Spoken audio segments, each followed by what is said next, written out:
Hello viewers, আসসালামু আলাইকুম। Welcome back to my kitchen. আশা করি আপনারা সবাই অনেক ভালো আছেন। আজ আমি খুব সহজে কিভাবে চালতার আচার তৈরি করতে হয় এটাই আপনাদের দেখাবো। এই চালতার আচার তৈরি করতে কোনো রকম শিলপাটার ঝামেলা লাগবে না, কোনো রকম হামু লাগবে না। আপনারা শুধুমাত্র সিদ্ধ করেই এই আচারটা তৈরি করতে পারবেন। দেখতেই পাচ্ছেন আমার আচারটা কত সুন্দর হয়েছে। চালতার আচার আমরা অনেকে অনেক পছন্দ করি, কিন্তু আমরা ভয় পাই যে চালতার আচারটা তৈরি করতে অনেক কষ্ট। কোনো ঝামেলা ছাড়াই আপনাদের কাছে চালতার আচার তৈরি করে দেখাবো। এখানে আমি 3টি ছোটো সাইজের চালতা কেটে নিয়েছি। এই চালতাগুলোকে আমি খুব ভালোভাবে পরিষ্কার করে কেটে এগুলোকে হালকা হলুদ লবণ দিয়ে আমি সিদ্ধ করে নিয়েছি। প্রায় 20 মিনিট ধরে আমি এই চালতাগুলো সিদ্ধ করেছি। দেখতেই পাচ্ছেন হাত ধুয়ে আস্তে করে চাপ দেওয়ার ফলে চালতাগুলো খুলে আসছে।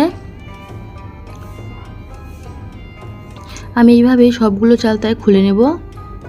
আর আপনারা দেখছেন যে উপরে যে সাদা সাদা অংশ, আমি এই সাদা সাদা অংশগুলো ছিলিনি, যেখানে শুধুমাত্র নীল নীল ছিল আমি সেই নীল নীল অংশগুলোই জাস্ট একটু হালকা করে ছিলে নিয়েছি।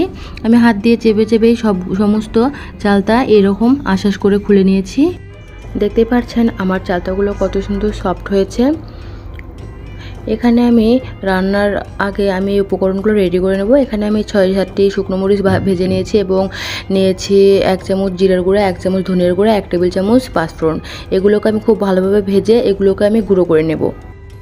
আগে থেকে আমার জিরা এবং ধনিয়াগুলো ভেজে গুঁড়ো করা ছিল, এই জন্য আমি এই গুঁড়োগুলো ইউজ করব। আপনারা অবশ্যই গোটাটা ইউজ করবেন। এখানে আমি একটি রান্নার জন্য প্যান বসিয়ে দিয়েছি। প্যানটা গরম হয়ে যাওয়ার পরে এখানে আমি হাফ কাপ পরিমাণ তেল দিয়ে দিচ্ছি। এটা সরিষার তেল, অবশ্যই সরিষার তেল দিতে হবে। এবং এখানে দিয়ে দিচ্ছি 2টি তেজপাতা, 4টি এলাচ।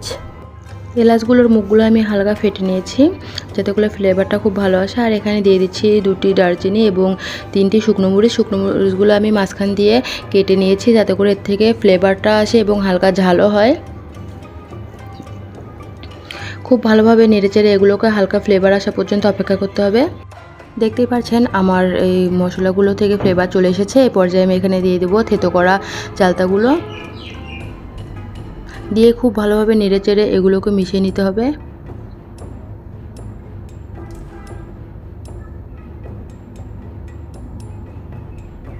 এই পর্যায়ে আমি এখানে দিয়ে দেবো হাফ চামচ শুকনো মরিচের গুঁড়া এবং স্বাদমতো লবণ। লবণটা অবশ্যই বুঝে দেবেন, কারণ আমি সিদ্ধ করার সময় আমি এখানে লবণ দিয়েছিলাম। দিয়ে খুব ভালোভাবে মিশিয়ে আমি এখানে দিয়ে দিচ্ছি 1 কাপ পরিমাণ চিনি। এখানে আপনারা চিনির পরিবর্তে গুঁড়ো ইউজ করতে পারেন এবং আপনারা আপনাদের পছন্দ মতো মিষ্টিটা দিয়ে নেবেন। চিনিগুলো দিয়ে খুব ভালোভাবে নেড়েচেড়ে এগুলোকে মিশিয়ে নিতে হবে। অনবরত নাড়তে হবে যাতে করে চিনিগুলো নিচে লেগে না যায় এবং আচারটা পুড়ে না যায়। এবং চামচ দিয়ে হালকাভাবে নেড়ে দেবেন যাতে করে আচারের যদি কোনো দানা দানা থাকে তাহলে এগুলো গলে যায়। দেখতেই পাচ্ছেন চিনিগুলো থেকে আমার পানি বের হয়ে এসেছে। এই পানিগুলো খুব ভালোভাবে শুকিয়ে নিতে হবে। আচারের মধ্যে কোনো প্রকার যেন পানি না থাকে এদিকে খেয়াল রাখতে হবে। এরপর যে আমি এখানে আগে থেকে ভেজে গুঁড়ো করা মশলাগুলো দিয়ে দিচ্ছি এবং আমি ভুলে গিয়েছিলাম এখানে পাঁচফোড়ন দিয়ে ফোড়ন দিতে হবে। এজন্য আমি 1 টেবিল চামচ পাঁচফোড়ন এখানে ভেজে আবারও দিয়ে দিচ্ছি ফোড়ন হিসেবে। আপনারা কিন্তু এই কাজটা আগেই করবেন, আমি একদম ভুলে গিয়েছিলাম।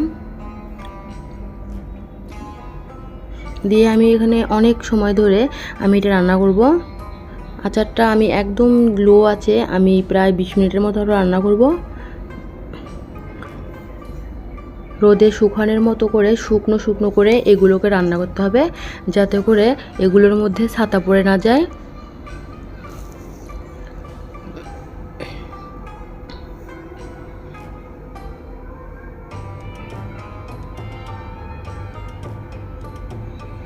খুব ভালোভাবে মিশিয়ে নিতে হবে।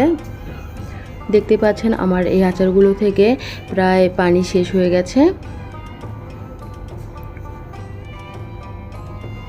আপনারা যদি এই প্রসেসে রান্না করেন তাহলে আপনারা দেখবেন আচারগুলো খেতে কতটা টেস্ট এবং রোদের শুকানোর কোনো ঝামেলা লাগবে না।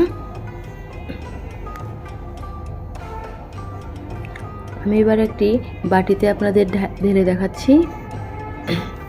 দেখতেই পাচ্ছেন আমার আচারগুলো কত সুন্দর হয়েছে, এর মধ্যে কোনো প্রকার কোনো পানি নেই। এই আচারটা দেখতে যেমন হয়েছে খেতেও দুর্দান্ত টেস্ট। শুধুমাত্র একবার ট্রাই করে দেখতে পারেন আমার এই আচারটা কতটা সুন্দর হয়েছে। কাছ থেকে দেখুন আমার এই আচারটা দেখতে কতটা লোভনীয় হয়েছে। দেখতেই পারছেন কোনো রকম ঝামেলা ছাড়াই আমি কত সহজে এই রেসিপিটি তৈরি করে ফেললাম। আপনারা বাসায় একবার হলেও ট্রাই করবেন এইভাবে তৈরি করতে আচারটি। দেখতে যেমন খেতেও তেমন টেস্ট। আপনাদের এই আচারটি যে খাবে সে বলবে মাশাআল্লাহ অনেক সুন্দর হয়েছে।